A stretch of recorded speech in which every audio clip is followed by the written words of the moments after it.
Sé que han estado sentados por algún momentito. ¿Qué tal si se ponen en pie, descansan un poquito, respiran profundo para que el oxígeno vaya a nuestro cerebro a través de la sangre y podamos estar despiertos para escuchar la última parte del mensaje de Jesús a su amada iglesia de la Odisea? Queremos también dar la bienvenida en esta hora a aquellos que a través de la pantalla o a través de la radio se unen a nosotros en este momento.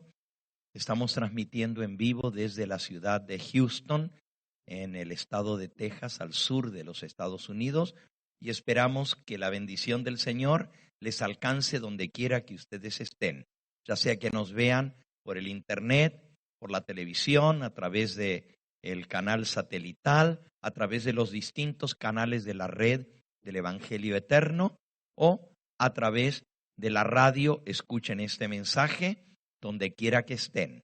Que el Señor les bendiga ricamente. Hermanos, pueden tomar asiento y vamos a ir a la última parte del mensaje de Jesús a la Odisea.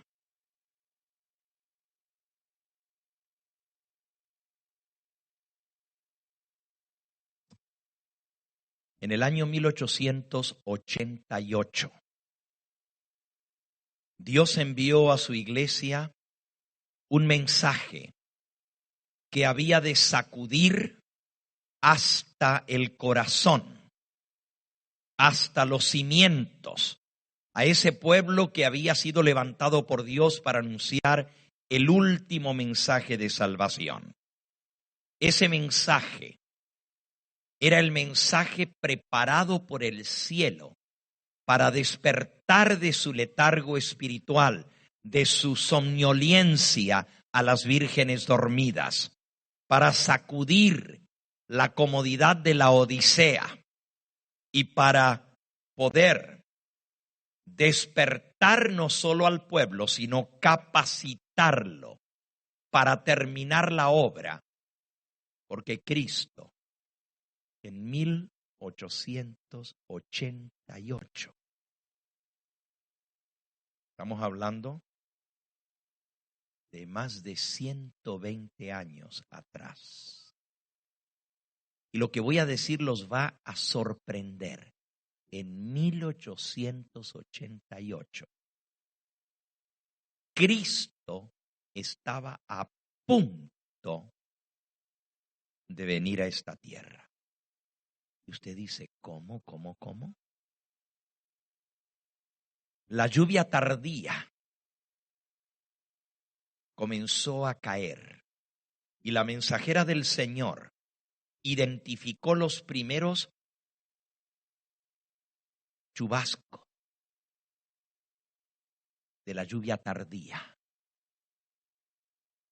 En ese gran congreso que se celebró justamente en el estado de Minnesota, en la ciudad de Minneapolis, donde delegados de todas las iglesias adventistas de distintas partes habían venido para ese congreso de la Asociación General. Dios escogió a 2 mensajeros para traer ese reavivamiento en su iglesia remanente. Esos 2 mensajeros se conocen por su apellido más que por sus nombres de pila: Wagoner y Jones. Elliot Wagoner y Alonzo Jones eran sus nombres. Eran hombres relativamente jóvenes. Wagoner era médico, aunque había sido ordenado como pastor de la iglesia adventista también, habiéndose preparado en el área de teología, pero era médico. Jones era un pastor joven, no llegaba ni a los 30 años de edad, pero Dios los escogió para traer un mensaje que habría de sacudir a la iglesia adventista. Y era el mensaje, el testimonio de Jesús a la iglesia de la Odisea. Porque ya la mensajera del Señor había identificado la condición de la iglesia como la condición de la Odisea. Ya hablamos de esto en la presentación anterior, lo que esto significaba. Era algo grave decir que la presencia de Dios no estaba en la iglesia. Y no estaba por la condición espiritual de la iglesia. Por eso el mensaje estaba tomado directamente de la palabra de Dios. El mensaje de Jesús a la Odisea, el testimonio directo. Apocalipsis, capítulo 3. Y el Señor Jesús es el que dijo estas palabras, mirando proféticamente con siglos de anticipación hacia el fin del tiempo, mirando la condición en que iba a caer su iglesia por haber apartado sus ojos de Cristo Jesús. Él dijo, yo reprendo y castigo a todos los que amo, sé pues celoso y arrepiéntete. Y el mensaje que trajeron los pastores Wagoner y Jones al Congreso de la Asociación General fue un mensaje que llamaba al arrepentimiento, llamaba a reconocer la condición terrible espiritual en que se encontraba la iglesia que decía ser el pueblo escogido de Dios, que Dios había levantado para proclamar el último mensaje de amonestación al mundo. Fielmente, por 7 días, ante los delegados de toda la iglesia adventista de aquel entonces, presentaron fielmente su mensaje. Hubo escudriñamiento de corazón. Hubo arrepentimiento. Los pastores, los obreros y muchos delegados que estaban presentes fueron movidos a profundo arrepentimiento y a confesión del pecado. Se levantaron en la congregación públicamente a pedirle perdón a Dios y los unos a los otros, porque tristemente en ese congreso había habido también disputa, había habido diferencias. En las reuniones previas al congreso había habido ciertas presentaciones proféticas y los presentadores, unos habían puesto un punto de vista y otros otro punto de vista. Y comenzó a haber una discusión sobre cómo se interpretaban las profecías del libro de Daniel. Era justamente sobre los 3 cuernos que fueron arrancados por el cuerno pequeño. Y la discusión se hizo bastante acalorada. Se habían ofendido unos a otros. Los corazones no estaban preparados para recibir la lluvia tardía que el Señor había planeado derramar en esa reunión. Pero los mensajes del pastor Wagoner y Jones movieron el corazón de muchos. La mensajera del Señor identificó ese mensaje de Minneapolis como el mensaje que habría de preparar al pueblo para el derramamiento de la lluvia tardía. Y antes de hablarles directamente de ese mensaje, quiero decirles que en ese momento, en octubre de 1888, había una ley ante el Congreso de los Estados Unidos. Una ley que había sido presentada o propuesta por un senador del estado de Ohio, el senador Blair.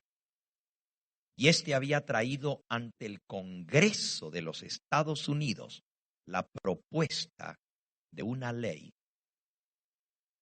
para pasar por ley en todos los Estados Unidos el descanso dominical obligatorio para toda la nación. Una propuesta de una ley nacional para hacer del domingo el día de descanso obligatorio. Ya las leyes dominicales existían en muchos estados de los Estados Unidos. Algunas de esas leyes estaban vigentes desde la época de la colonia americana. Estamos hablando del año 1888.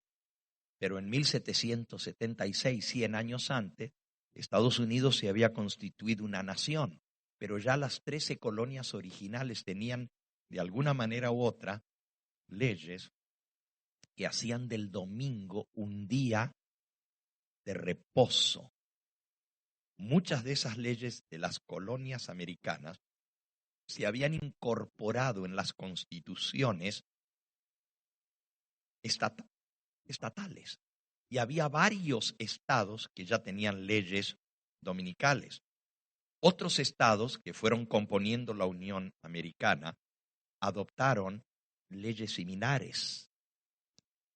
Y en el año anterior, 1887 y el año 1888, decenas de hermanos adventistas en varios estados de Estados Unidos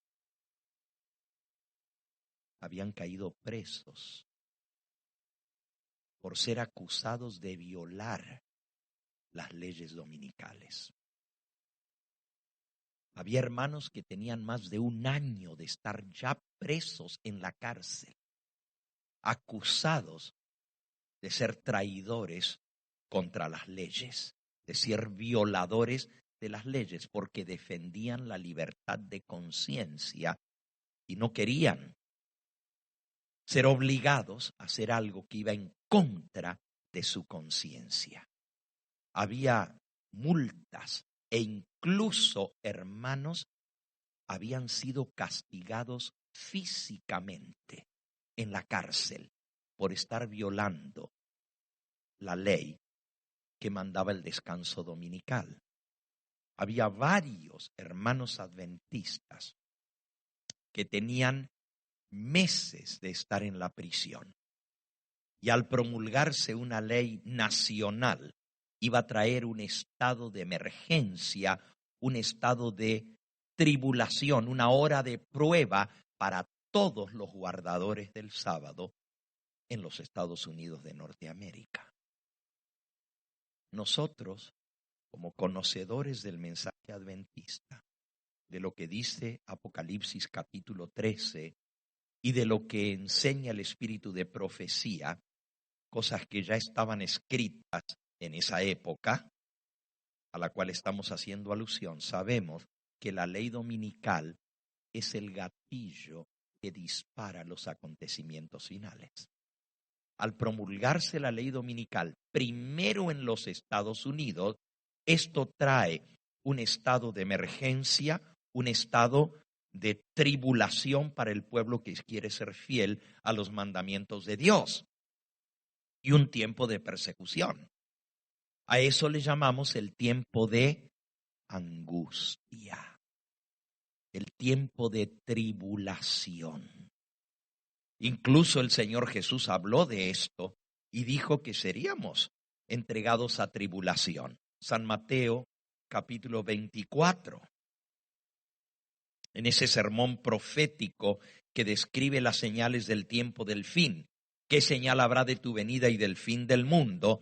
El Señor Jesús, después de mencionar las principales señales que anunciarían que su venida estaba cerca, Él dijo, Mateo 24, versículo 9, los versículos anteriores los conocemos, habrá guerras, rumores de guerras, hambres, pestilencias, desastres, terremotos, etcétera, etcétera. Y entonces Él dice, versículo 8, y todo esto será principio de dolores. Y en entonces os entregarán a tribulación y os matarán.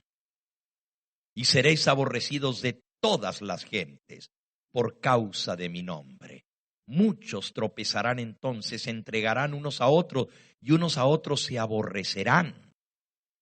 Todo esto estaba escrito. Y el pueblo adventista, hace 120 años atrás, estaba viendo ya el cumplimiento de estas palabras de persecución.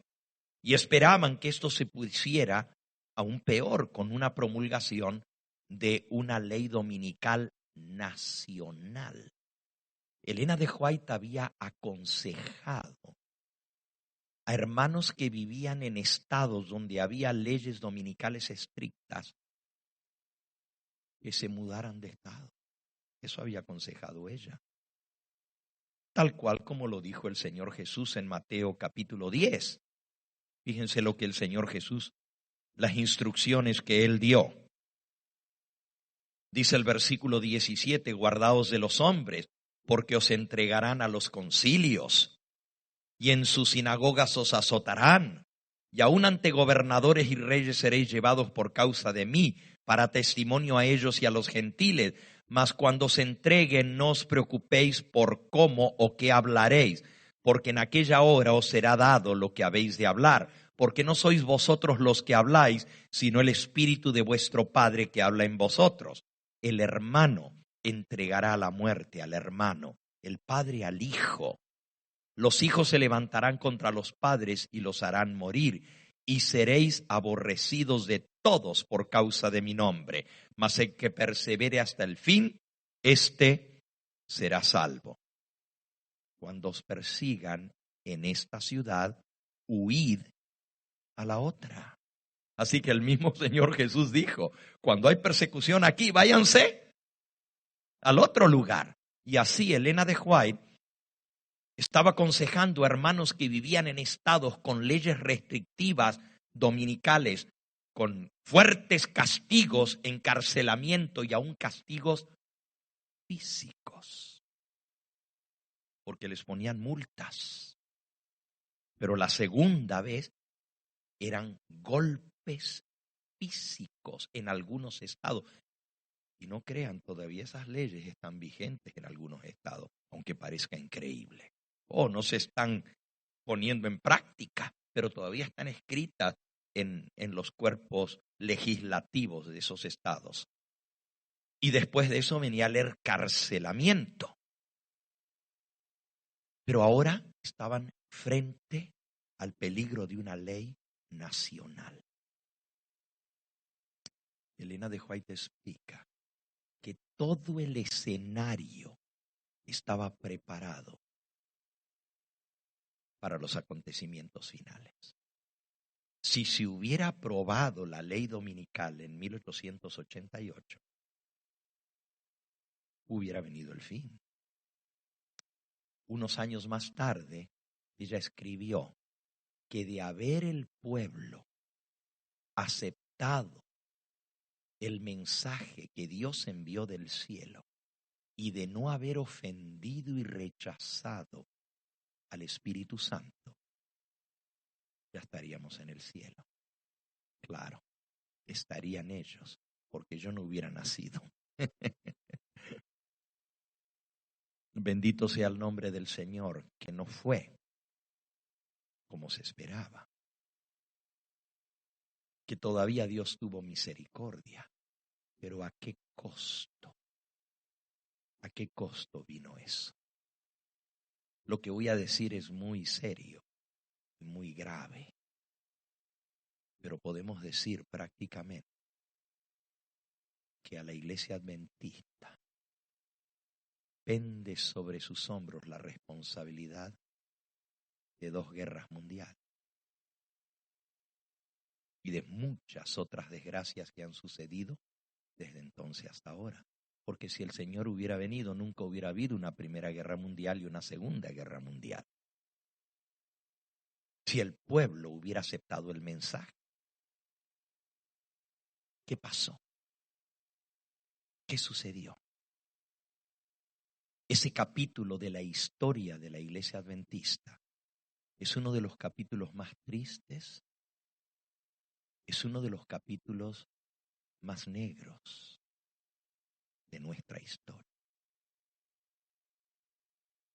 Se levantó una oposición al mensaje, pero especialmente contra los mensajeros que trajeron el mensaje de reavivamiento y de reforma. El mensaje de Wagoner Jones era un mensaje precioso. Era el mensaje que decía que con Cristo podemos lograr la victoria. Que el hombre es impotente por sí mismo para lograr vivir una vida santificada, para estar preparados para recibir el sello de Dios. Que el hombre no lo puede hacer por sí mismo. Pero dependiendo de Cristo, todo es posible. Llamaba al pueblo a reconocer su condición de haberse apartado de los mandamientos de Dios, de no haber sido obedientes al mandato del Señor, a reconocer su responsabilidad, a arrepentirse profundamente y a venir al Señor para ser no solo perdonados, sino capacitados por el Espíritu Santo para poder cumplir la misión que Dios les había llamado. Y la misión era alertar al mundo. Si la ley dominical se pasaba, iban a tener que anunciar que alguno adora a la bestia y a su imagen y recibe la marca en su frente o en su mano. Tenían que dar ese mensaje abiertamente. Y claro, muy pocos estaban preparados para afrontar la lluvia de persecución y finalmente hasta la muerte, como hemos leído, que vendría sobre aquellos. Pero lo más triste es que el mensaje no se rechazó porque el pueblo no quisiera hacer frente a la crisis que vendría. Es más, no fue ni el mismo pueblo de Dios que lo rechazó. Hubo una oposición hacia los mensajeros de parte de los líderes de la Iglesia Adventista. Y cuando hablamos de los líderes, estamos hablando desde el presidente de la Asociación General y a la junta directiva de la Iglesia a nivel mundial. Hombres de experiencia, hombres de mucho más edad que estos jóvenes pastores que estaban trayendo el mensaje. Y ellos malinterpretaron por prejuicios que había hacia estos dos hombres, malinterpretaron el mensaje y acusaron a los pastores Wagoner y Jones de estar tratando de minar los pilares de la fe adventista, atacando el mismo mensaje adventista. ¿Por qué? Porque hablaban de la impotencia del hombre para cumplir la ley de Dios. Hablaban de que le era imposible al hombre guardar los mandamientos. Y los líderes dijeron, pero ¿cómo? Si nosotros somos la iglesia que predicamos que hay que guardar los mandamientos de Dios y que hay que guardar el sábado y que sin eso no hay salvación. Y ellos decían, la salvación solamente está en Cristo. Y el poder para obedecer está en el Señor y no en el hombre. Y es la dependencia de Cristo lo que nos puede dar la victoria. No tengo el tiempo en esta hora de contar todo lo que pasó. Hay tanto material sobre esto escrito. Elena de White se puso de parte de estos dos pastores, aún en contra de los dirigentes de la obra. El Congreso terminó y muchos de los delegados habían sido tocados y sacudidos por el Espíritu Santo. E iban a regresar a sus iglesias llevando el mensaje. Pero tristemente, los dirigentes de la obra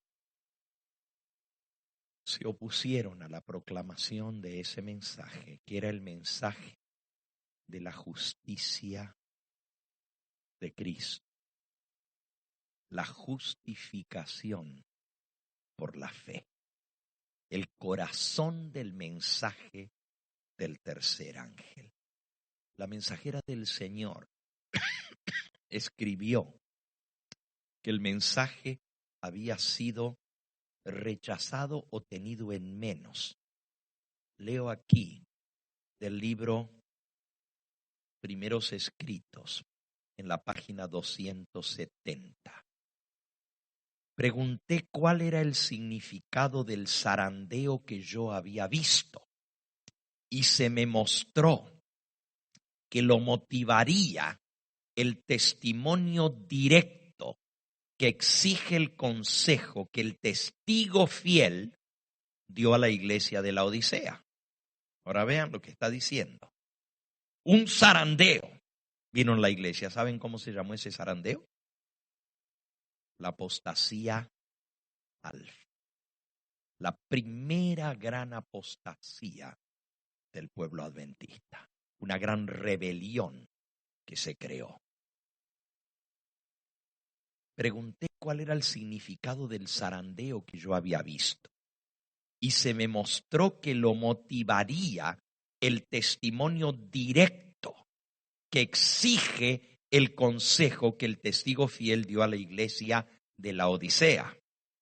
Moverá este consejo el corazón de quien lo reciba y le inducirá a exaltar el estandarte y a difundir la recta verdad.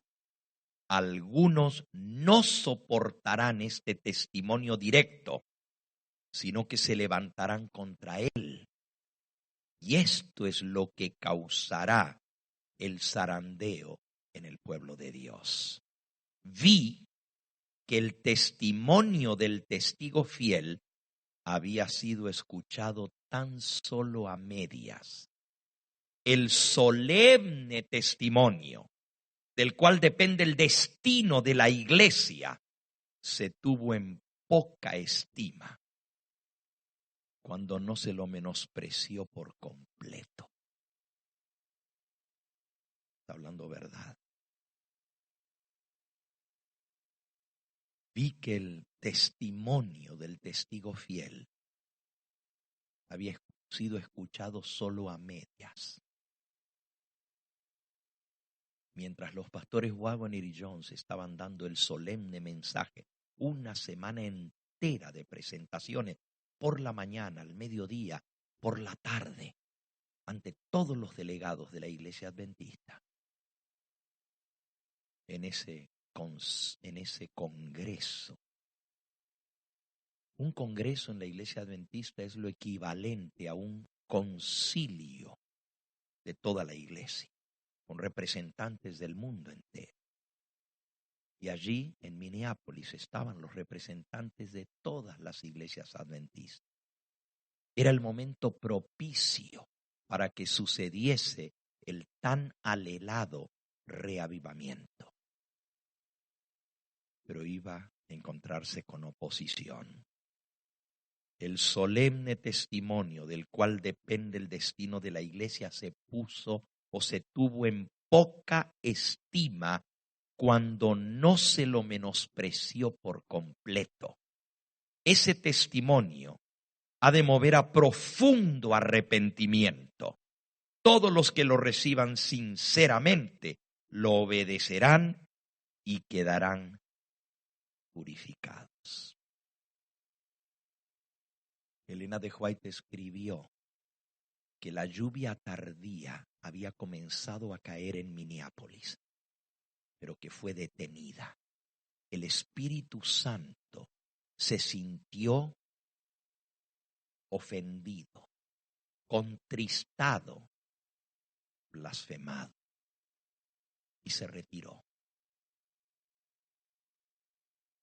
Venía a dar la bendición,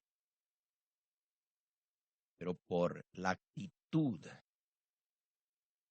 iniciada por los líderes del pueblo.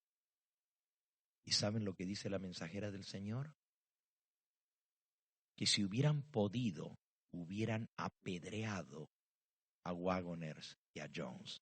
Se levantó un odio tan grande contra esos mensajeros.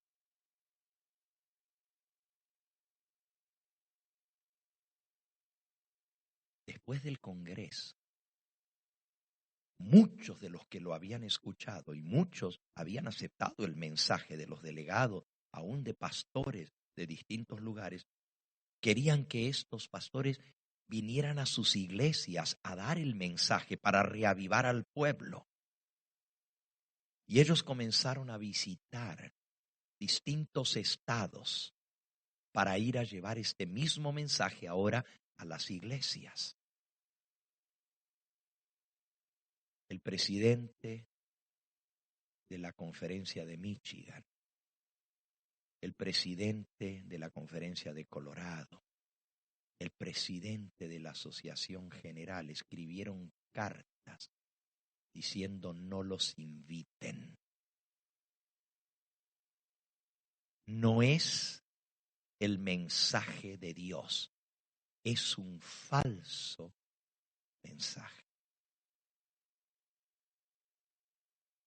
Esas cartas circularon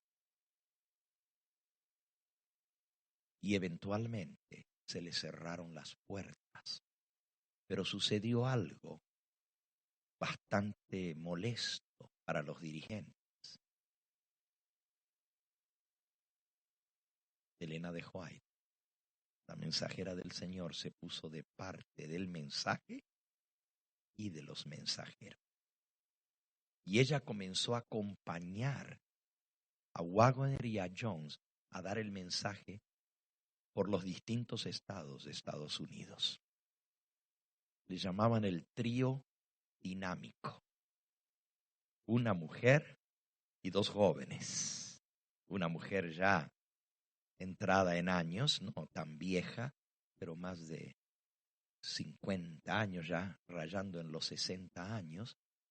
Y estos dos pastores jóvenes iban de lugar en lugar, pero las cartas habían hecho su obra. Les cerraron las iglesias, les quitaron los púlpitos de las iglesias adventistas.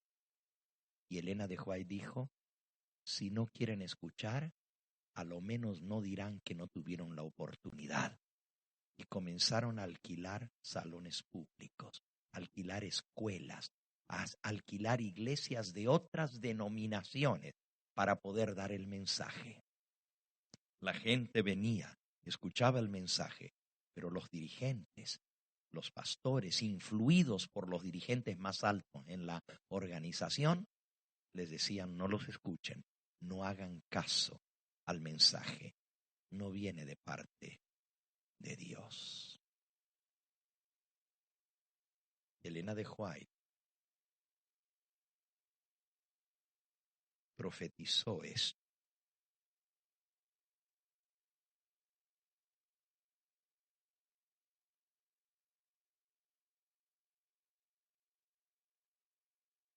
El Señor quiere que se repita la proclamación del testimonio directo dado en años pasados en Minneapolis. Desea una renovación espiritual. Las energías espirituales de su pueblo han permanecido adormecidas por mucho tiempo, pero deben resucitar de esa muerte aparente. Por la oración y la confesión de nuestros pecados, debemos preparar el camino para el Rey de Reyes. El mensaje tenía que ser dado. Esto es Eventos de los Últimos Días, página 180. Pero entonces escuchen lo que ella profetizó.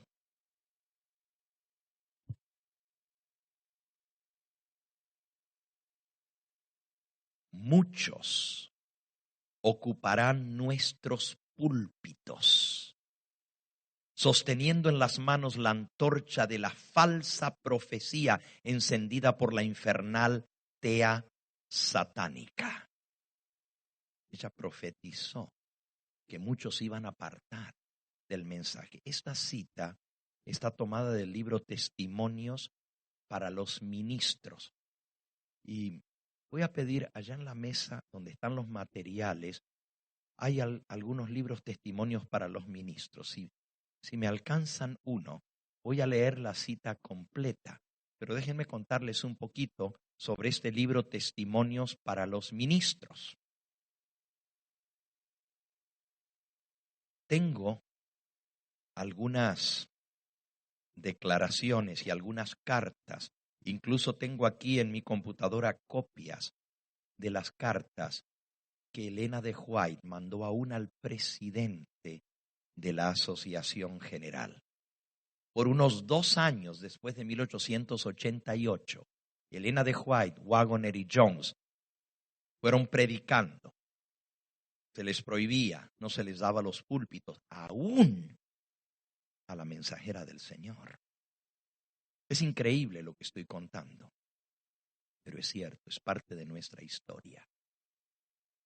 Hasta que llegó el momento que los dirigentes dijeron, tenemos que romper esto. Elena de White la mandaron a Australia, lo más lejos que se podía. En aquella época, cuando las comunicaciones, no había aviones, se iba en barco, se demoraba 2 meses para llegar a Australia, atravesando el Pacífico. No había teléfono, no había telegrafía todavía, eso vendría unos años más tarde. Las comunicaciones eran por correo solamente. Aquí tengo la carta conmigo, no la voy a leer, pero es una carta de Elena de White al pastor presidente, al pastor Olsen, presidente de la Asociación General. Está contenida en este libro también, Testimonios para los Ministros, donde ella le dice, pastor, por no buscar discordia y por no traer división, me sujeté a la decisión de la Asociación General de enviarme a Australia. Pero entonces le dice, pastor Olsen, no era el plan de Dios que yo fuera enviada a Australia. Reconozco que es de bendición para la obra en este lugar. Pero Dios tenía otros mensajeros que podrían haber hecho la misma obra.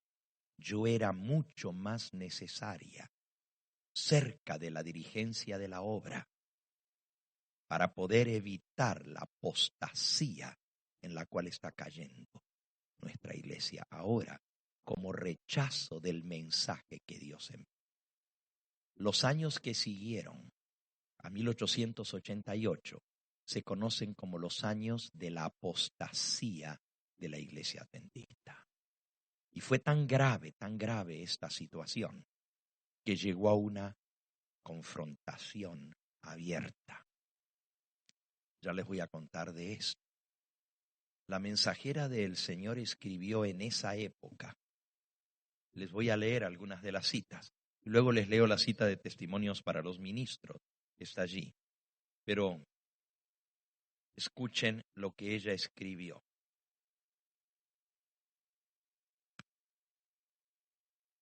Recibí confirmación. Página 49 de Eventos de los Últimos Días.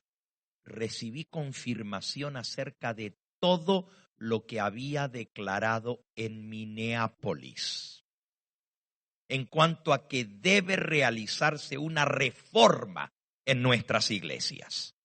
Deben producirse reformas porque ha habido debilidad y cegueras espirituales en el pueblo que fue bendecido con gran luz y preciosas oportunidades y privilegios. ¿Qué había?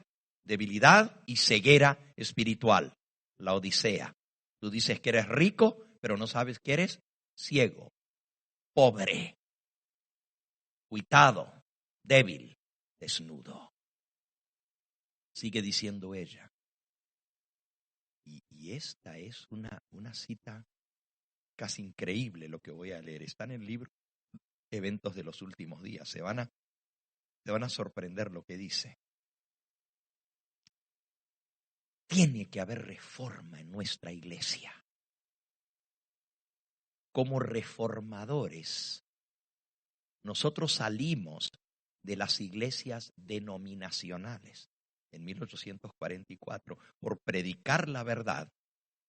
Fueron echados de esas iglesias, fueron desfraternizados por creer en la verdad. Elena de White y su familia, todavía ella era soltera, tenía 16 años, era miembro de la iglesia metodista en la ciudad de Portland, Maine. Su familia entera eran metodistas. El papá de ella era diácono de la iglesia, y en la iglesia metodista el diácono no es el que recoge la ofrenda, es el que predica. Era predicador en la iglesia metodista. Habían sido expulsados de la iglesia por adherirse, según decía la iglesia metodista, a doctrinas fanáticas sobre el retorno de Cristo. Y ella escribe: como reformadores, habíamos salido de las iglesias denominacionales, pero ahora nuestras iglesias juegan un papel semejante al que habían desempeñado las iglesias. No sé si captan la magnitud de lo que ella está diciendo. Nos echaron de esas iglesias por predicar la verdad. No les dejaban hablar. Hasta se paraban en la escuela dominical a hablar algo de la venida del Señor Jesús, con la Biblia en la mano, y los mandaban a callar, los mandaban a sentar, y eventualmente los expulsaron de las iglesias. No les dejaban predicar la verdad. Como reformadores, habíamos salido de las iglesias denominacionales, pero ahora nuestras iglesias juegan un papel semejante al que habían desempeñado esas iglesias. Esperábamos que no habría necesidad de otra salida. Esta última frase es muy significativa. Esperábamos que no habría necesidad de otra salida. ¿De dónde iban a salir ahora? De la iglesia que estaba persiguiendo a los que estaban predicando la verdad. La misma iglesia adventista ahora se había vuelto en perseguidora. Es tan fuerte esta cita que los editores del libro Eventos de los Últimos Días pusieron una nota al pie de la página. Y dice así la nota al pie de la página por los editores. Esto no es lo que escribió Elena de White, sino el comentario que hacen los editores. Dice: esta es la única declaración conocida de la pluma de Elena de White indicando que podría haber perdido confianza en la organización de la Iglesia Adventista del Séptimo día. Bueno, de esta manera escrita es la única cita donde ella dijo: esperábamos que no tuviéramos que tener otra salida de las iglesias. Es cierto que en ningún otro lugar lo puso de esa manera, pero aquí en el mismo libro hay algunas otras citas que son también muy significativas.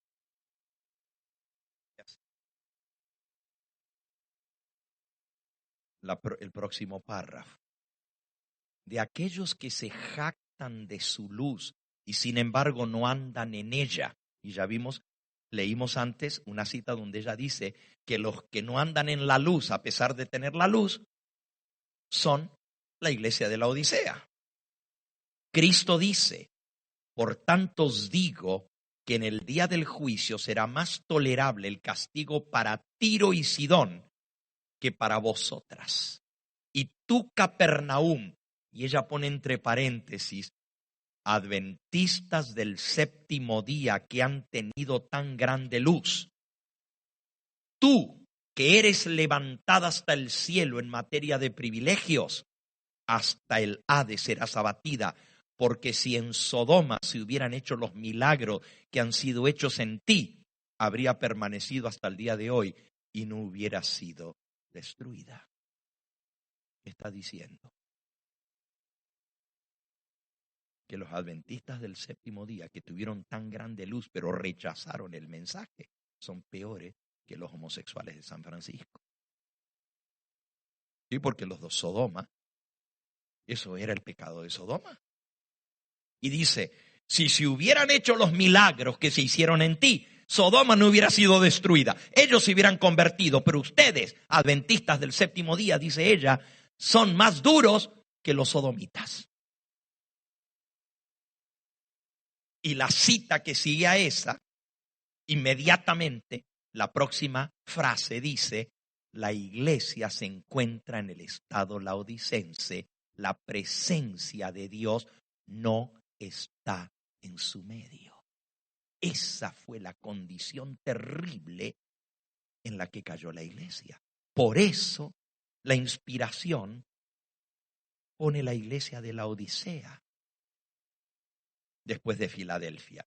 Pero de Filadelfia dice que va a pasar por el tiempo de angustia y que de allí van a salir los 144,000 sellados en su frente y que van a estar vivos para la venida del Señor, como ya lo hemos leído esta mañana.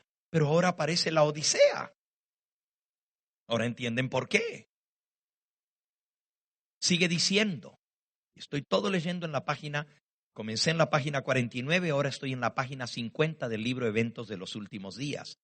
La asociación general misma está corrompida, con equivocados sentimientos y principios. Los hombres se han aprovechado de los que suponían que estaban bajo su jurisdicción.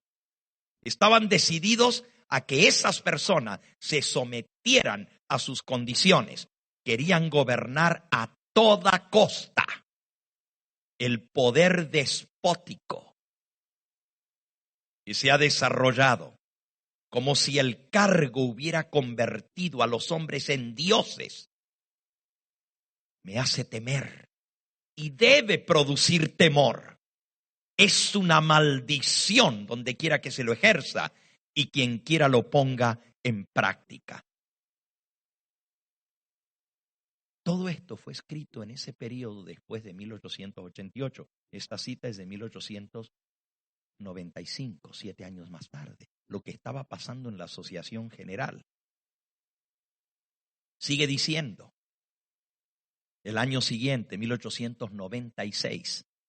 Y por cierto, todas estas citas en el libro Eventos de los Últimos Días están tomadas del libro Testimonios para los Ministros. Déjenme decirles un poquito de este libro. Cuando Elena de White fue desterrada a Australia, y cuando uso esa palabra, sé que es una palabra bastante fuerte, pero en la carta que tengo dirigida al pastor Olsen, ella dice, no era el plan de Dios que yo fuera enviada a Australia. Dios tenía otros mensajeros que podrían haber hecho la obra. Yo necesitaba quedar en América, cerca de la sede de la obra, para poder ayudar en la terrible apostasía por la que está pasando nuestra iglesia. Pero fui enviada lo más lejos posible. Pero le dice, no se crea por eso, pastor Olsen, que me voy a callar. Si no puedo estar presente, aunque sea por la pluma, voy a denunciar la apostasía y la condición de nuestra iglesia. La viejita tenía pantalones, era mujer, pero no tenía miedo de hablar las cosas como Dios se las mostraba. Tenía valor. Era así, chiquitita, bajita, pero se le paraba al frente a cualquiera porque tenía el Espíritu de Dios en ella. Miren lo que escribió.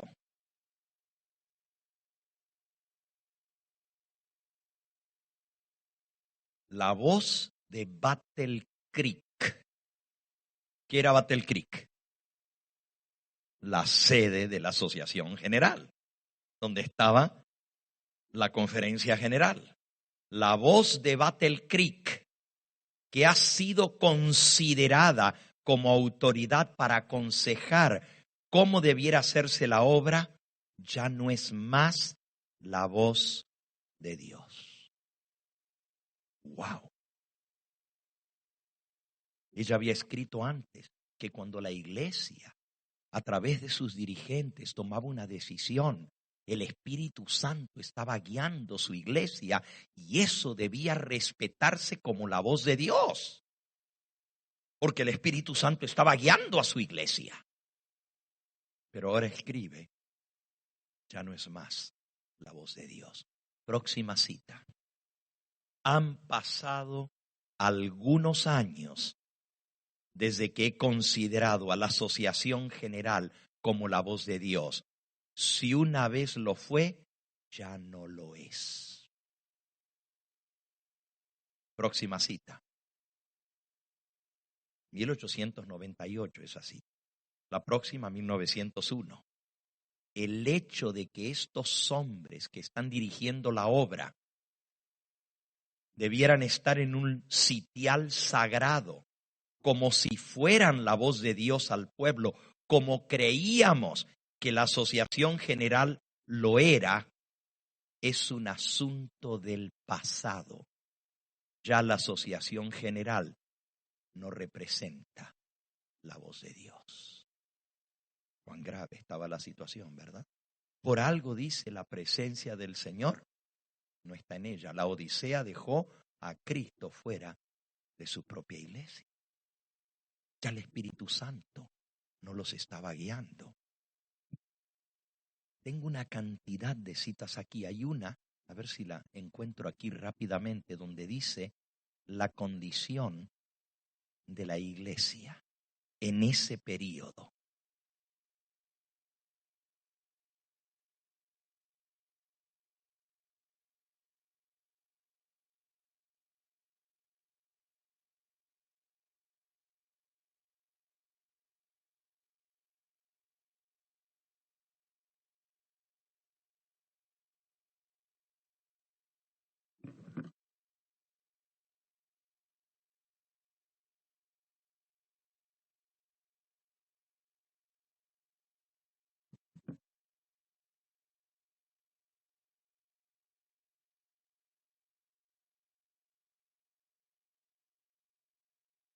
Escuchen esta cita.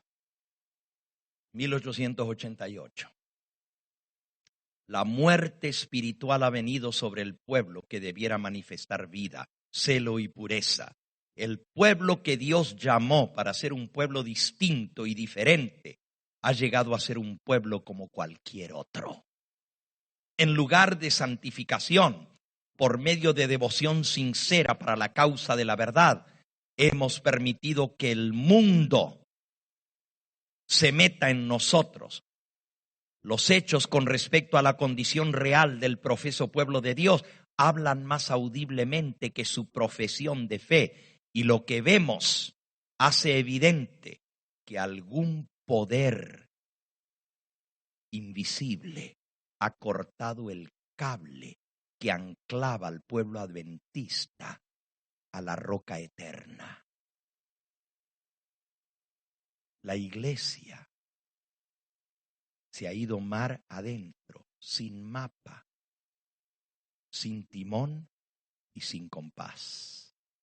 La iglesia está a la deriva y no hay capitán en el barco. El capitán del barco es Cristo. Por eso Jesús le dice a la Odisea: yo estoy a la puerta y llamo. Es grave lo que estamos leyendo, sumamente grave. Le pasó al pueblo de Israel de antaño, cuando la presencia de Dios se apartó del templo. En la apostasía, Dios no puede sancionarla, no puede estar presente cuando la iglesia está en rebeldía a su mensaje. Escuchen esta otra cita. Soñé que yo estaba en Battle Creek, mirando hacia el lado afuera de la ventana de mi casa, y vi una compañía marchando hacia la casa. De dos en dos, parecían severos y bien decididos. Yo los conocía muy bien. Eran los dirigentes. Me volví para abrir la puerta de la sala para recibirlos, pero algo me dijo: mira nuevamente por la ventana. La escena estaba ahora totalmente cambiada. la compañía presentaba la apariencia de una procesión católica. Uno sostenía en su mano un crucifijo. El otro sostenía un básculo. Y cuando se acercaron, el que estaba encargado del crucifijo hizo un círculo con el crucifijo alrededor de la casa diciendo 3 veces: esta casa está proscripta, todos sus bienes deben ser confiscados. Ellos han hablado contra nuestra santa orden. El terror se apoderó de mí. Corrí atravesando la casa, intenté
salir por la puerta del norte y me encontré en medio de una compañía, algunos de los cuales yo conocía muy bien, pero no me atreví a hablarles una sola palabra por temor a ser traicionada.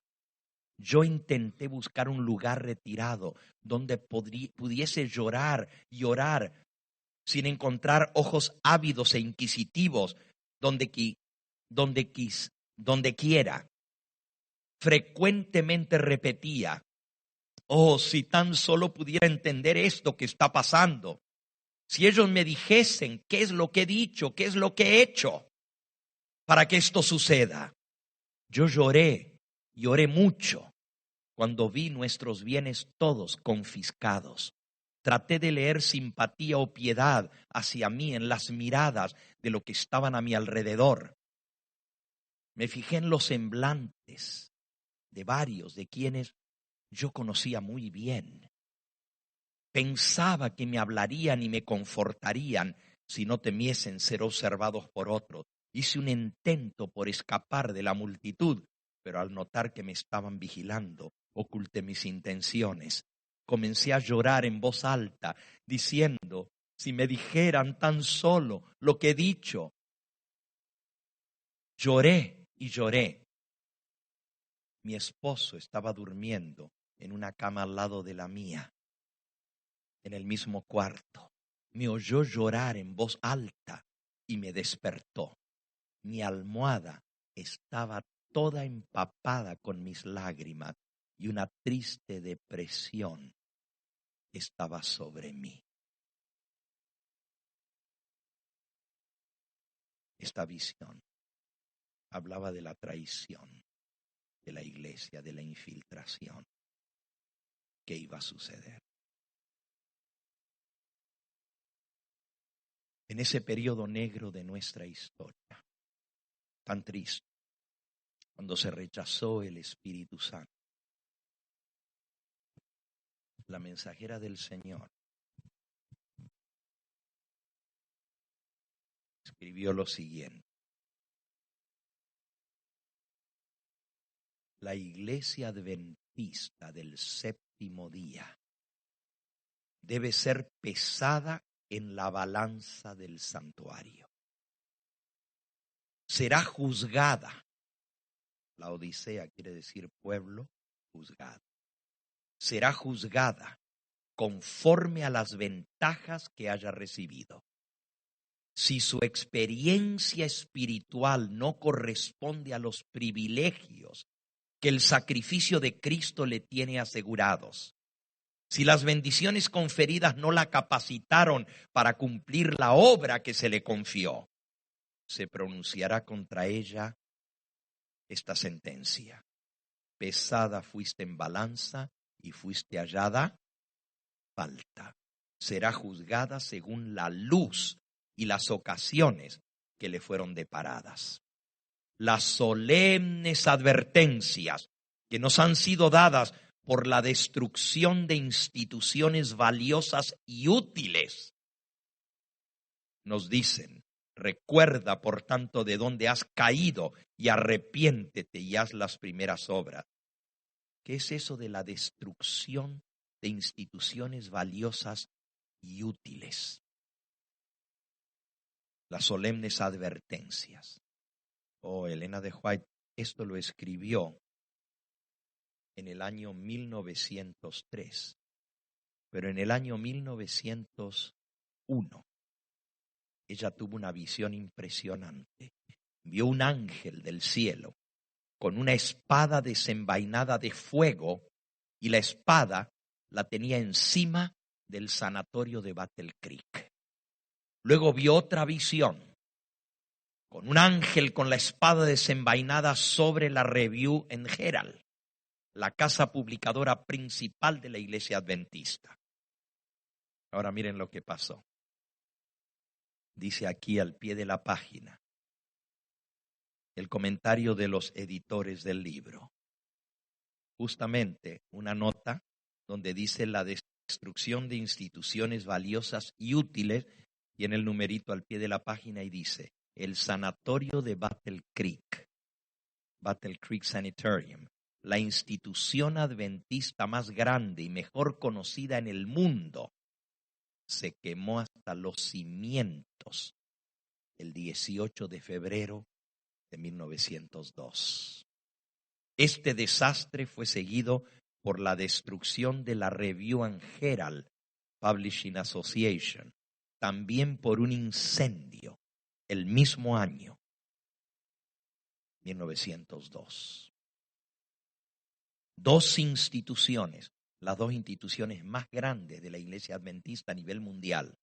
La casa publicadora, por cierto, eso ocupaba más de una manzana entera, la casa publicadora de la Review and Herald.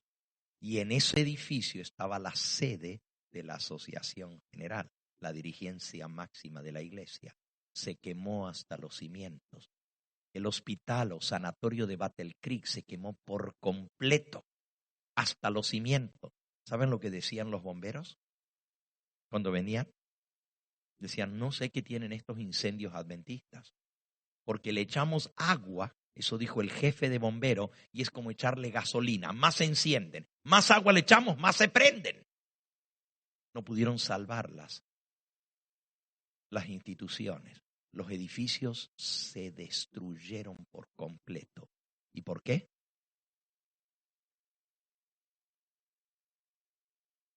Solemne advertencia de parte de Dios por la apostasía en que estaba el pueblo.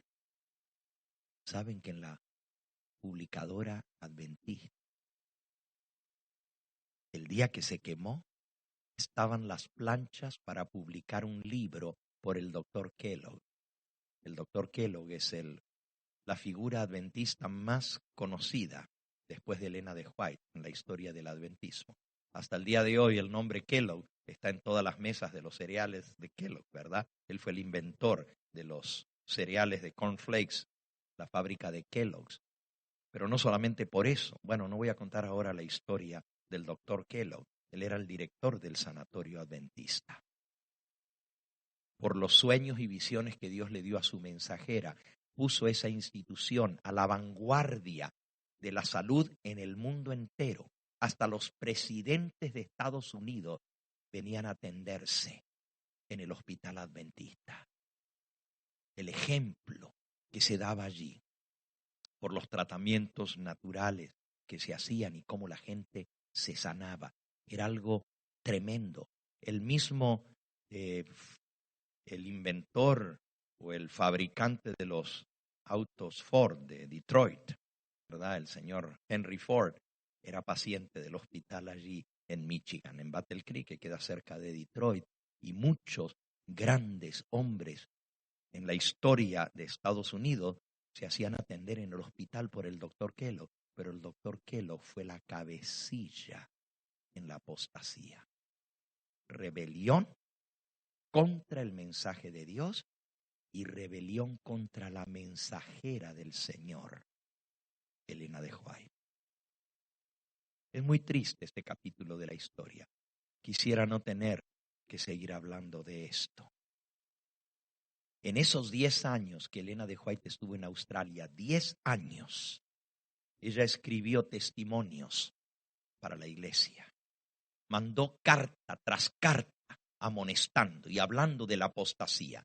Y esos testimonios eventualmente se publicaron en este libro que se llama Testimonios para los Ministros. Hay muchos que creen que este libro es nomás para los ministros, para los pastores, por el título que tiene. Pero es uno de los libros más directos de la pluma inspirada del espíritu de profecía, hablando de la apostasía en la iglesia. Ahora, Elena de White dijo que esa fue la apostasía alfa. Y les estaba diciendo que el día que se quemó el sanatorio, el 18 de febrero de 1902, las planchas estaban en las gigantescas prensas para imprimir un libro que iba a ser para recaudar fondos, la venta de ese libro, para construir o ampliar el sanatorio y hacerlo el doble de grande, cuando la mensajera del Señor había dicho que Dios no quería grandes instituciones, Él quería que se hicieran pequeños sanatorios por todas partes, para que la luz cundiera por todas partes. Pero el doctor Kellogg había hecho un imperio.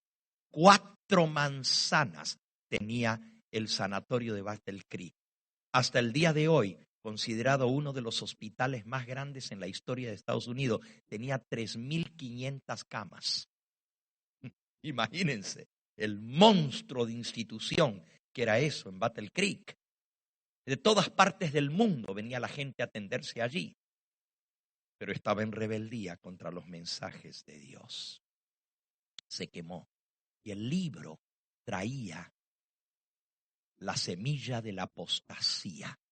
Doctrinas falsas que Elena de White tuvo que confrontar, y se le paró al doctor Kellogg, la figura más influyente en la denominación adventista, porque aunque no era el presidente de la Asociación General, él manipulaba al presidente de la Asociación General por la tremenda influencia que él tenía siendo el director del hospital, la institución más grande y más conocida de la iglesia adventista a nivel mundial. Luego se quemó la Review and Herald. Y más adelante se quemó el tabernáculo. El tabernáculo era la iglesia adventista de Battle Creek, la iglesia principal de la denominación a nivel mundial. Tenía capacidad para 5.500 personas, esa iglesia. 5.500 personas. Y tenían doble turno los sábados, de la cantidad de gente que asistía a esa iglesia de Battle Creek. También se quemó por completo. Castigo de Dios por la rebeldía del pueblo y la apostasía.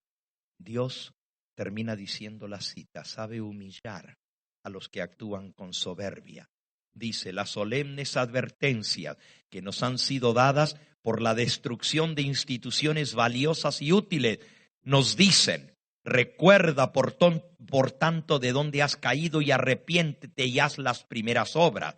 A menos que la iglesia, contaminada por la apostasía, se arrepienta y se convierta de corazón, comerá el fruto de sus propias obras hasta que se aborrezca a sí misma.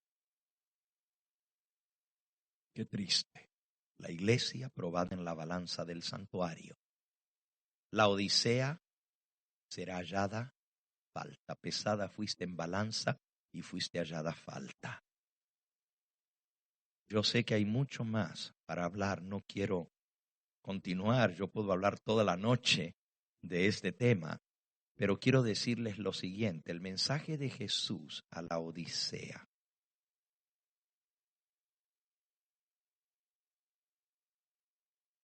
es muy singular. La receta a la Odisea tiene 3 ingredientes.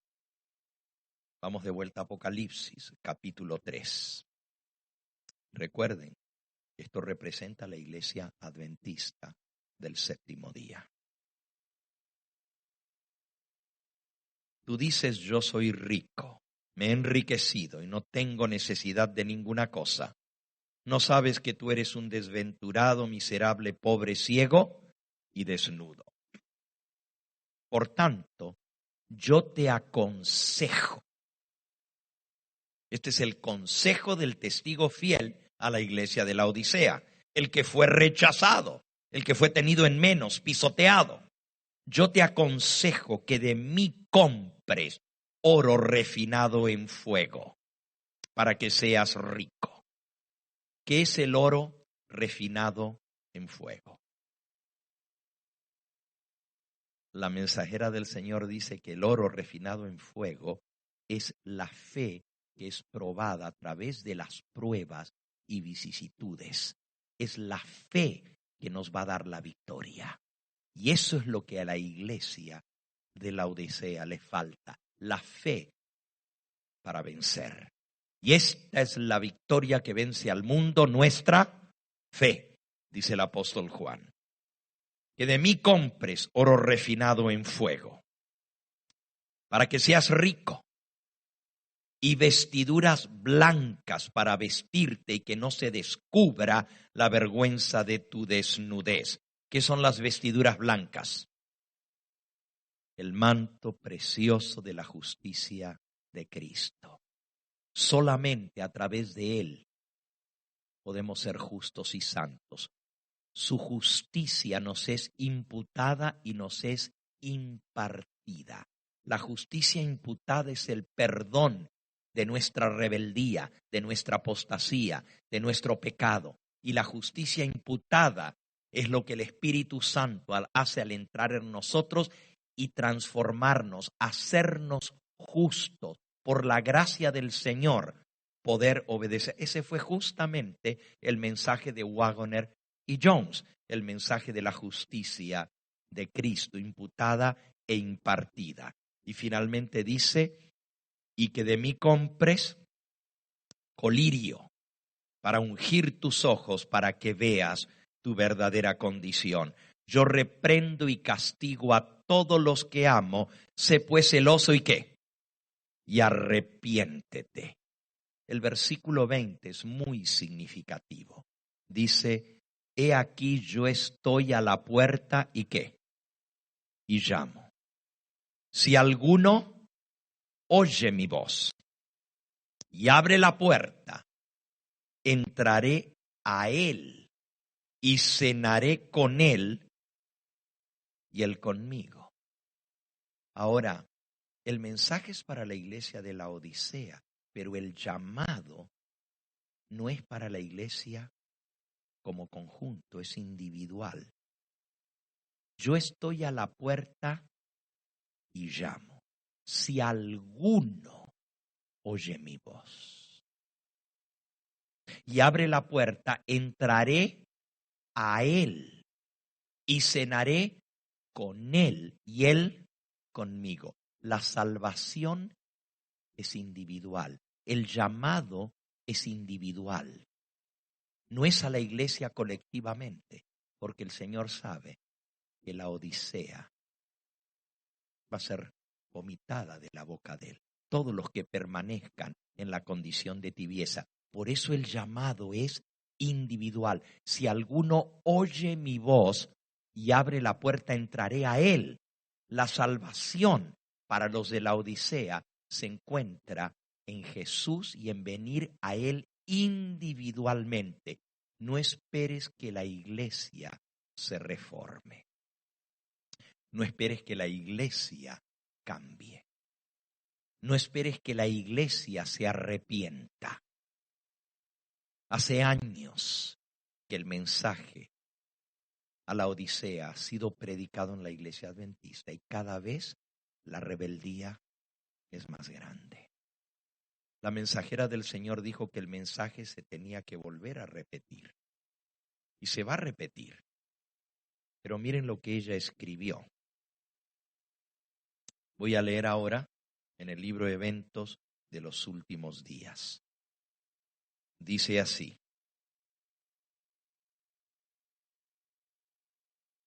en visiones de la noche pasó delante de mí un gran movimiento de reforma en el seno del pueblo de Dios.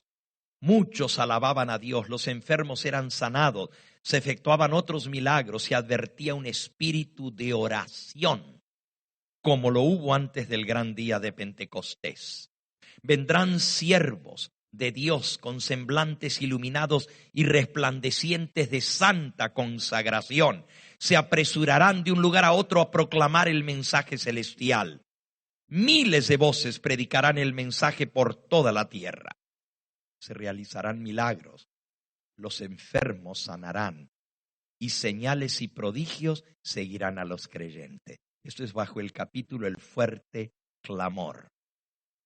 Página 206 y 207 de Eventos de los Últimos Días.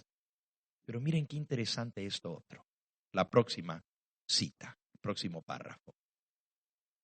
Permítanme decirles que el Señor actuará en esta etapa final de la obra en una forma muy diferente de la acostumbrada, contraria a todos los planes humanos. Habrá entre nosotros personas que siempre querrán controlar la obra de Dios y dictar hasta los movimientos que deberán hacerse cuando la obra avance bajo la dirección de ese ángel que se une al tercero. ¿Cuál es el ángel que se une al tercero? El cuarto ángel. Habrá siempre gente que querrá controlar la obra de Dios y dictar hasta los movimientos que deben hacerse cuando la obra avance bajo la dirección de ese ángel que se une al tercero para dar el mensaje que ha de ser comunicado al mundo. Dios empleará formas y medios que nos permitirán ver que Él está tomando las riendas en sus propias manos. Alabado sea el nombre del Señor. Dios va a tomar las riendas de este movimiento adventista en sus propias manos. Los obreros se sorprenderán por los medios sencillos que utilizará para realizar y perfeccionar su obra en justicia. Nuevamente, tomado de Testimonios para los Ministros, página 300. Les recomiendo este librito. Si usted no lo tiene, consígalo. Es un libro que está al día, porque esto lo escribió Elena de White en la apostasía de la iglesia, alfa, pero ella dijo que vendría una apostasía peor que esa, y le llamó la apostasía ¿qué? Omega. Alfa es la primera letra del alfabeto griego, omega es la última. La apostasía alfa fue la apostasía que duró unos 12, 13 años en la iglesia adventista y terminó con una confrontación abierta. Elena de White recibió una visión y en esa visión ella veía un barco y reconoció que el barco representaba al pueblo adventista. El barco estaba atravesando alta mar. Y de pronto al frente del barco apareció un gigantesco témpano de hielo. Por cierto, esa visión ella la tuvo 9 años antes de que el Titanic se hundiese por haber rozado un témpano de hielo en el Atlántico. Y el barco Titanic se fue a las profundidades llevándose una carga humana de más de 3.000 personas. Es el accidente marítimo más grande o más conocido, más famoso en la historia de la Marina, el Titanic. Eso no había sucedido todavía, así que la visión que Elena de White tuvo no tenía nada que ver con el Titanic, pero ella vio un inmenso témpano de hielo y escuchó una voz de autoridad que decía al timonel del barco: enfrenta el témpano de frente y embístelo. Una orden muy rara, porque normalmente los barcos lo que hacen es desviar el témpano. Es muy peligroso. Imagínense, si el Titanic era el barco más grande, mejor construido, indestructible le llamaban, con solo rozó el témpano de hielo y hundió el barco. Ahora, investir un témpano de frente. Pero ella reconoció que el témpano representaba la gran apostasía de la iglesia y que la orden era: enfréntalo de frente, embístelo. Y ella dijo: yo no quería una confrontación, pero la orden fue muy clara de parte del Señor: hay que hacerle frente. Y ella se puso enfrente de toda la dirigencia de la iglesia adventista. Y en reuniones históricas que fueron desde el año 1903 al 1904, un año entero de reuniones, hizo frente a la terrible apostasía. Ella vio en la visión que el barco, al embestir el témpano, se sacudía de una manera tal que parecía que el barco se iba a hundir. Dice que parecía una criatura viviente, cómo se sacudía para un lado, para el otro. Volaron todos los que había en la borda, por arriba. El hielo quebrado pasó, las olas por encima del barco, arrasó con todo y parecía que el barco se iba a hundir. Pero no se hundió, salió adelante. ¿Saben cuál fue el resultado? Esa apostasía arrastró al mar de la perdición a una tercera parte de la iglesia adventista. Una tercera parte de todos los empleados, pastores, doctores, médicos, obreros de la casa publicadora, de todos los empleados que tenía la iglesia adventista en ese momento, 1 de cada 3 terminaron en la apostasía. No aceptaron la reprensión, se rebelaron y terminaron fuera. Y eso afectó no solo a los dirigentes. Claro, se limpió la casa, ¿verdad? Se limpió la casa, pero también afectó a miles de miembros de la iglesia que perdieron su fe en la organización y tristemente en el mensaje adventista, porque fueron confundidos por las doctrinas falsas del doctor Kellogg y otros que estaban al frente de la rebeldía. La iglesia se salvó, pero a un costo muy alto de muchas vidas, Y no eran vidas solamente en una muerte terrena, era la vida eterna la que se estaba jugando. Elena de White vio la apostasía omega y dijo: tiemblo por el pueblo de Dios, por lo que vendrá, porque es mucho más terrible, mucho más sorprendente, mucho más grave de lo que fue la apostasía alfa. Y nosotros, hermanos, estamos en medio de esa apostasía ahora. Yo creo en este movimiento. Dios lo levantó. Y este movimiento va a triunfar. No sin antes haber pasado por el zarandeo más grande de su historia. Y uno de los motivos del zarandeo lo va a causar la proclamación del mensaje de Jesús a la iglesia de la Odisea. Muchos se levantarán en contra de él y esto es lo que va a causar el zarandeo en el pueblo de Dios. Al igual que en antaño hay una oposición al mensaje. Hoy en día cualquiera que se levanta con el espíritu de profecía a predicar los mensajes del cielo que Dios envió, de una vez lo bajan del púlpito. Muy difícil señalar el pecado, porque lo primero que se dice es, están atacando la iglesia, están atacando la organización. Y muchas personas están siguiendo lo que dicen los líderes y no investigan por sí mismos, no leen por sí mismos. Van a ser arrastrados por la gran apostasía. Por eso Dios nos llama a afirmarnos en la verdad. Escuchen esta cita. Testimonios para los ministros, la que les iba a leer antes, dice así.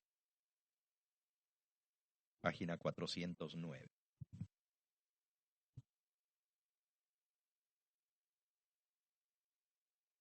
Viene el tiempo en que los hombres perderán de vista las importantes verdades para este tiempo, buscando cosas nuevas, extrañas, fascinadoras.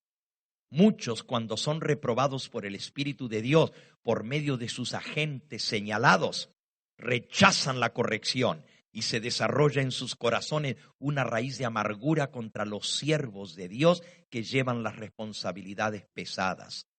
Hay hombres que enseñan la verdad, pero que no están perfeccionando sus caracteres delante de Dios, que tratan de ocultar sus apostasías y alejan a la gente de Dios. No tienen valor moral para hacer las cosas que los beneficiarán especialmente. No ven la necesidad de reformarse y así rechazan las palabras del Señor y odian a todo aquel que los reprende, a todo aquel que predica el mensaje del Señor.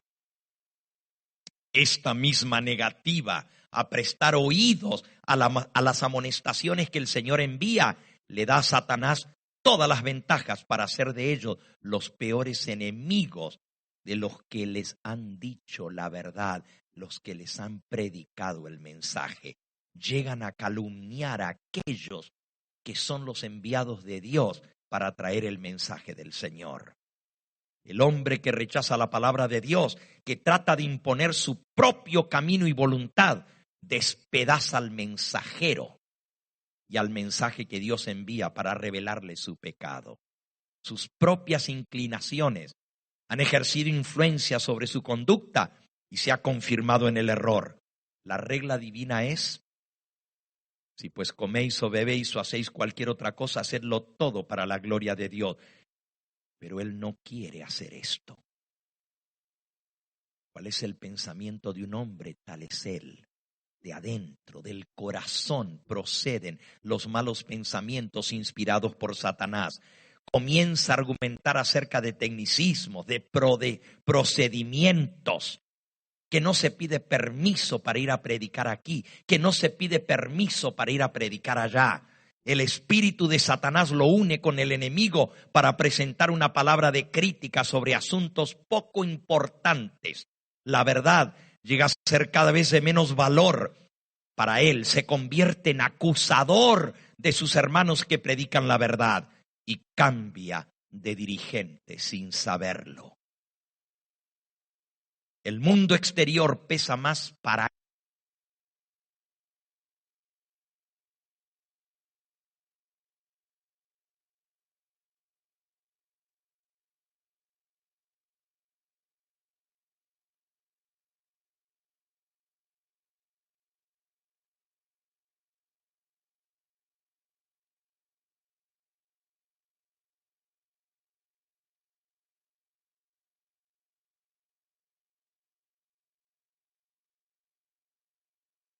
él que el diluvio de luz que Dios ha derramado sobre el mundo en los mensajes que Él mismo dio y en los cuales una vez se gozó. Oh, cuántas cosas han pasado desde que se llenó de odio contra Dios porque le fueron presentados los peligros y errores en el que estaban. Estos hombres permitieron que pensamientos impíos se fortalecieran y prevalecieran porque día tras día no comieron la carne ni bebieron la sangre del Hijo de Dios, porque no llegaron a ser participantes de la naturaleza divina. Las cosas que salen de adentro contaminan al hombre. Cuán corrupta debe ser entonces la fuente de la cual han surgido tantos males en la iglesia. Y ahora viene la cita que les quería leer. Ministros no santificados se están alistando en contra de Dios. Están alabando a Cristo y al Dios de este mundo al mismo tiempo. La Odisea. Mientras profesan recibir a Jesús, abrazan a Barrabás y por sus acciones dicen, no a este, sino a Barrabás. Presten atención todos los que leen y escuchan estas líneas. Satanás se ha jactado de lo que él puede hacer en la iglesia. Quiere destruir la unidad que debe de existir en la iglesia y por la cual oró Cristo. Dice Satanás, saldré y seré un espíritu mentiroso para engañar a los que pueda, para criticar, para condenar, para calumniar a los mensajeros del Señor. Albergue al engañador y al testigo falso, una iglesia que ha tenido tan grande luz, tan grande evidencia, y esa iglesia desechará el mensaje mismo que el Señor ha enviado y recibirá los más irrazonables acertos, falsas suposiciones y falsas teorías. Satanás se ríe de la insensatez de ellos, porque él sabe cuál es la verdad y cómo los tiene engañados. Muchos ocuparán nuestros púlpitos. ¿Cuáles púlpitos? Los de la iglesia adventista. ¿Cuántos dice? ¿Cuántos son muchos? Uno en Houston y otro en Dallas y otro en Austin. ¿Esos son muchos? Muchos ocuparán nuestros púlpitos sosteniendo en las manos la antorcha de la falsa profecía encendida por la infernal tea satánica. Si se albergan dudas e incredulidad, los ministros fieles serán retirados de entre aquellos que se creen saber tanto.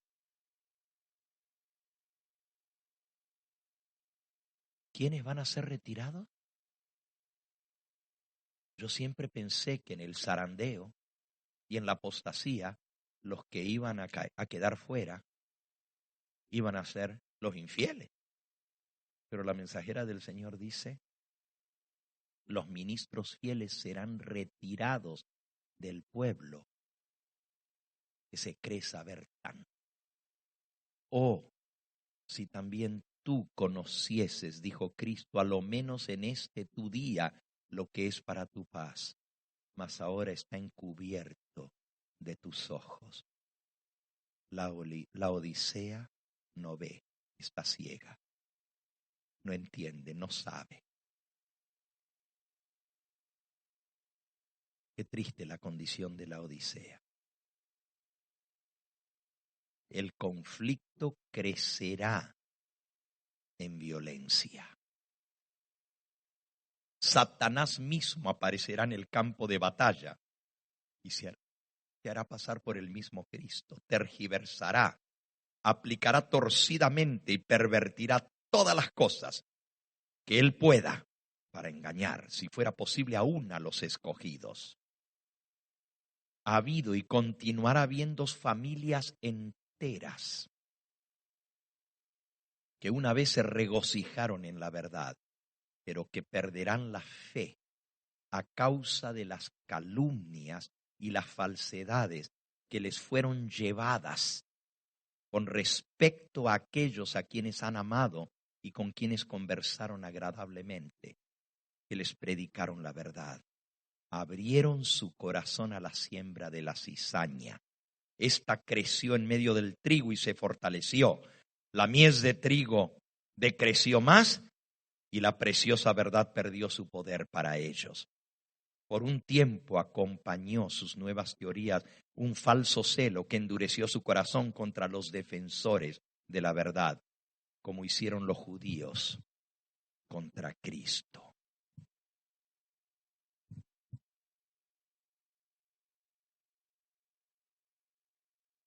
Enfervorizados por Satanás, algunos se mantienen en la iglesia, conservando por un tiempo la apariencia de hombres de condición floreciente, pero solo por breve tiempo. Satanás los lleva tan lejos que afrentan al Espíritu de Dios, se extienden como laurel verde. El Señor los tolera por un tiempo, les permite manifestar su envidia y su odio contra el pueblo verdadero de Dios, así como le permitió a Satanás desarrollar su carácter para que pudiera presentarse ante el universo del cielo, ante los mundos no caídos y ante el mundo caído, con sus verdaderos atributos como engañador, acusador de los hermanos y asesinos de corazón. En este capítulo, la hermana White sigue hablando lo que vendrá. Ella lo escribió hace 100 años atrás. Hoy en día estamos viendo el cumplimiento de cada una de estas palabras. Yo le doy gracias a Dios por el don profético, por la palabra de Dios que nos describe la condición de la iglesia de la Odisea tal cual como es. Esto lo dice el testigo fiel y verdadero, el que no miente, el que sabe la condición de su iglesia. Y el Señor inspiró estos mensajes de reprensión, de amonestación. Tristemente, muy pocos quieren hacerle caso. Y Elena de White profetizó que se levantaría un odio satánico contra los testimonios. Iban a ser hechos a un lado, iban a ser calumniados, iban a ser atacados. Todo eso ya está sucediendo, aún dentro de la iglesia adventista que recibió este gran tesoro que Dios le dio a su iglesia. Porque la palabra de Dios dice que sin profecía el pueblo será ¿qué? Disipado, será dispersado. Por eso Dios dio el don profético a su iglesia. Y yo le doy gracias a Dios, porque a pesar de la terrible apostasía que hay, todo eso estaba profetizado. No nos toma por sorpresa. Ya estaba escrito. Ya sabíamos lo que vendría. El apóstol Pablo lo profetizó. Antes de la venida de Cristo, no vendrá Él sin que antes venga la apostasía. Y hermanos, para apostatar primero hay que estar en la verdad. No se puede ser un apóstata si uno no está primero en la verdad. La apostasía no es del resto del mundo. Eso ya están en el error. La apostasía es, si fuera posible, hacer caer aún a los escogidos. Qué tristeza que esa iglesia que Dios levantó para preparar al mundo para la primera venida de Cristo, la nación judía, se perdió. Solamente quedó un remanente fiel. Lo mismo pasa con la iglesia que Dios levantó para preparar al mundo para la segunda venida de Cristo. En su gran mayoría no escucharán el mensaje del testigo fiel. No habrá arrepentimiento ni confesión de pecado, pero el que escuche la voz del Señor, Él dice: aquí yo estoy a la puerta y llamo. Si alguno oye mi voz y abre la puerta, entraré a Él. El Señor quiere entrar en tu vida. Él no solo quiere perdonarte, Él quiere limpiarte. Y el mensaje a la Odisea es: al que venciere, yo le daré que se siente conmigo en mi trono, así como yo he vencido y me he sentado con mi Padre en su trono. El que tiene oído, oiga lo que el Espíritu dice a las iglesias. Quiera el Dios del cielo despertarnos de nuestro letargo espiritual. No digamos, oh, este mensaje está bien para los de la organización, pero nosotros estamos mejor que ellos. Este mensaje se aplica a todos nosotros, porque Jesús conoce nuestra condición. Y es un mensaje individual para cada uno de nosotros. El Espíritu Santo nos habla y nos dice nuestra condición. Y Él nos muestra las cosas en las cuales tenemos que arrepentirnos y cambiar. El secreto está en unirnos a Cristo. El secreto está en aferrarnos de su mano poderosa, en comprar de Él el oro refinado en fuego, la fe que obra por el amor y purifica el alma, en ser vestidos por el manto de la justicia de Cristo y en recibir el Espíritu Santo para poder proclamar su último mensaje de amonestación al mundo. El Señor va a tener no uno, ni dos, ni 10, ni 20, ni 50, ni 100, ni 7,000, como en los días de Acab. En esta batalla final, en esta apostasía final, el Señor va a tener 144,000 que no van a ceder en medio de esta apostasía, que van a levantar en alto el estandarte, que van a proclamar la verdad presente. Esos son los que han de ser sellados con el sello del Dios vivo, los que han de pasar por la gran tribulación y han de recibir a Cristo en vida. Yo quiero ser uno de ellos. Ya no nos dio tiempo en esta noche de estudiar las características de los 144,000. Pero tengo una serie entera sobre los 144,000, sus características y cómo tú y yo podemos ser parte de ese grupo especial. Los únicos que entrarán al santuario celestial. Los que van a ser escolta de Cristo donde quiera que Él va. Él escoge de la última generación, lo más degradado de la historia de la humanidad, después de 6,000 años de pecado, con toda la debilidad que traemos de 6,000 años de pecado de nuestros antepasados. Y esta última generación, la más débil y degradada, el Señor va a mostrar para su gloria que Él puede sacar de esa iglesia que Él llamó para ser su pueblo escogido.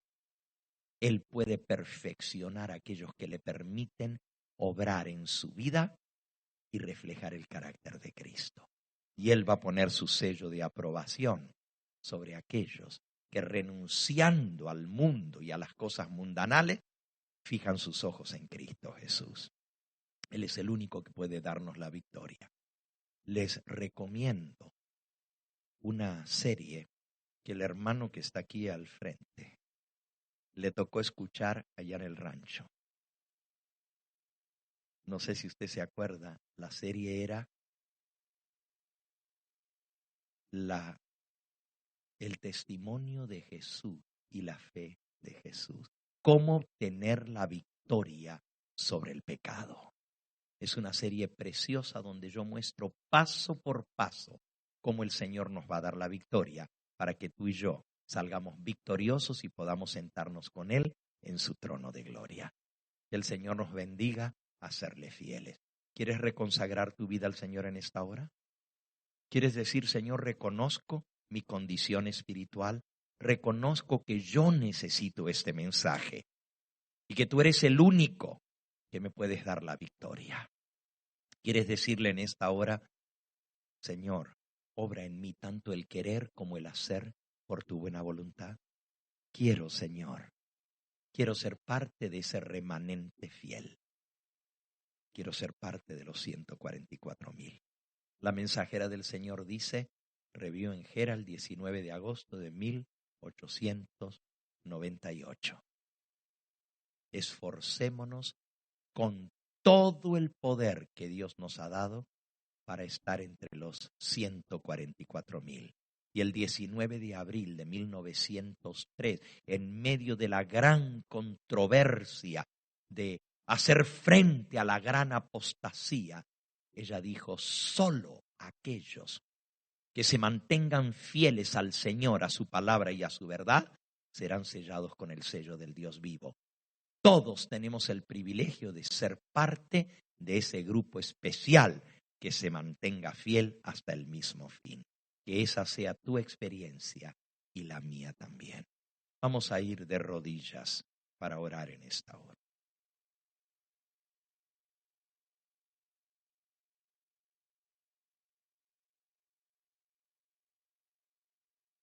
Padre Santo y Dios nuestro, aquí estamos delante de ti tal cual como somos. Reconocemos, Señor, que tu mensaje ha sido duro. De tantas cosas de la verdad presente que podríamos haber estudiado, tú nos has traído un mensaje de reprensión, un mensaje de amonestación, un mensaje de juicio. Pero tu palabra dice: yo reprendo y castigo a todos los que amo. Sé pues celoso y arrepiéntete. Es ese amor tan grande que tú tienes para con nosotros,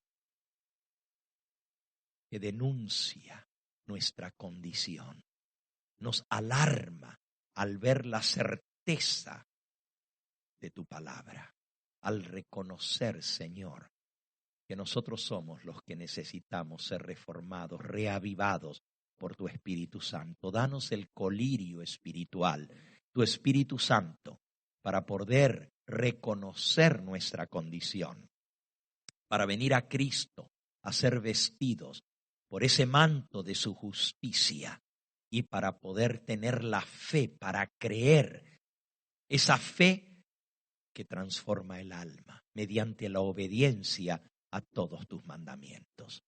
Sella este mensaje en nuestro corazón y que no seamos de aquellos que lo desprecian, sino de aquellos que lo aceptan, se arrepienten y son transformados y purificados por el mensaje que viene del cielo.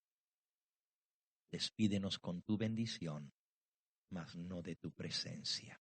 Lo pedimos humildemente en ese nombre que es sobre todo nombre, en el nombre precioso de Cristo Jesús. A Él sea la gloria y la honra por los siglos de los siglos.